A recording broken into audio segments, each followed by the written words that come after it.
ಏನಮ್ಮಿ, ಮಗ ಎದ್ದೈತಾ? ನಿನ್ನ ಮಗ ಎಲ್ಲ ಎದ್ದಾಳುತ್ತೆ, ಮುಚ್ಚಿ ಮುಚ್ಚಿ ನೀನೇ ತಾನೇ ಹಾಳು ಮಾಡಿದ್ಯಾ.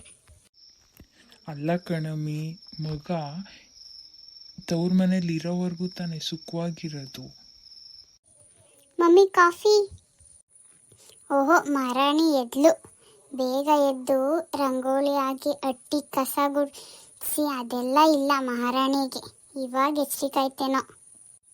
ಅಪ್ಪ ನೋಡಪ್ಪ, ಅಮ್ಮ ಬೈತೈತೆ. ಯಾಕೆ ನನ್ನ ಮಗಳು ಮಹಾರಾಣಿನೇ, ತಲೆ ಕೆಡಿಸ್ಕೋಬೇಡ. ಹೋಗಮ್ಮ, ಮುಖ ತೊಳ್ಕೊಂಡು ಫ್ರೆಶ್ ಅಪ್ ಆಗಿ ಬರೋಗು. ಸರಿ ಅಪ್ಪ, ಪೂಜೆ ಮಾಡಿ ಬರ್ತೀನಿ. ಪೂಜೆ ಆಯ್ತೇನಮ್ಮ? ಹ್ಞೂ ಅಪ್ಪ, ಆಯಿತು. ಅಮ್ಮ ಏನು ತಿಂಡಿ ಮಾಡಿದ್ಯಾ? ಉಪ್ಪಿಟ್ಟು. ಅಪ್ಪ ಉಪ್ಪಿಟ್ಟು ಬೇಡ ನನಗೆ. ಯಾಕೆ ಉಪ್ಪಿಟ್ಟು ಮಾಡಿದ್ಯಾ? ಪಾಪ, ಮಗ ತಿನ್ನಲ್ಲ ಅಂತ ಗೊತ್ತಿದ್ದು. ದಿನ ಏನು ಮಾಡಲಿ, ಒಬ್ಬರಿಗೆ ಹಾಗಲಕಾಯಿ ತಿನ್ನಲ್ಲ, ಇನ್ನೊಬ್ರು ಬೆಂಡೆಕಾಯಿ ತಿನ್ನಲ್ಲ, ಏನು ಮಾಡೋಣ? ಸರಿ ಮಗ, ಇವತ್ತೊಂದಿನ ತಿನ್ನು, ನಾಳೆಯಿಂದ ಬೇರೆ ತಿನ್ನೋಣ.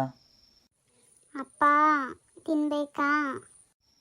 ಇವತ್ತೊಂದಿನ ತಿನ್ನಮ್ಮ, ನಾಳೆಯಿಂದ ಉಪ್ಪಿಟ್ಟು ಮಾಡಲ್ಲ. ನಿಜವಾಗ್ಲೂ ಮಾಡಲ್ವಾ ಅಪ್ಪ? ನಿಜ ಮಾಡಲ್ಲ ಕಣಮ್ಮ. ಅಪ್ಪ, ಫ್ರೆಂಡ್ಸ್ ಎಲ್ಲ ಒನ್ ಡೇ ಟ್ರಿಪ್ಪಿಗೆ ಹೋಗಿ ಬರ್ತಿದ್ದಾರೆ ಅಪ್ಪ. ಮಾರ್ನಿಂಗ್ ಹೋಗಿ ಸಂಜೆ ಬರ್ತಾರಪ್ಪ, ಹೋಗಿ ಬರಲಾ ಅಪ್ಪ? ಎಲ್ಲ ಬರ್ತಾರ ಮಗಳೇ? ಹ್ಞೂ ಅಪ್ಪ, ನನ್ನ ಫ್ರೆಂಡ್ ದಿವ್ಯಾ ಎಲ್ಲ ಬರ್ತಾರೆ ಅಪ್ಪ. ಹುಡುಗರು ಬರ್ತಿದ್ದಾರೆ ಅಪ್ಪ.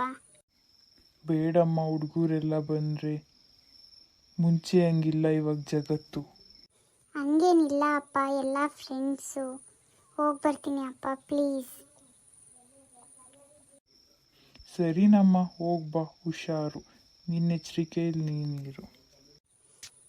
ಓಕೆ ಅಪ್ಪ, ಥ್ಯಾಂಕ್ ಯು ಅಪ್ಪ, ಲವ್ ಯು ಅಪ್ಪ. ರೀ, ಅವಳು ಕೇಳಿದ್ದಕ್ಕೆಲ್ಲ ಹ್ಞೂ ಅಂತೀರಲ್ಲ, ಇವಾಗ ಜಗತ್ತೆಲ್ಲ ಹೆಂಗೆ ಅಂತ ಗೊತ್ತಿಲ್ವೇನ್ರಿ?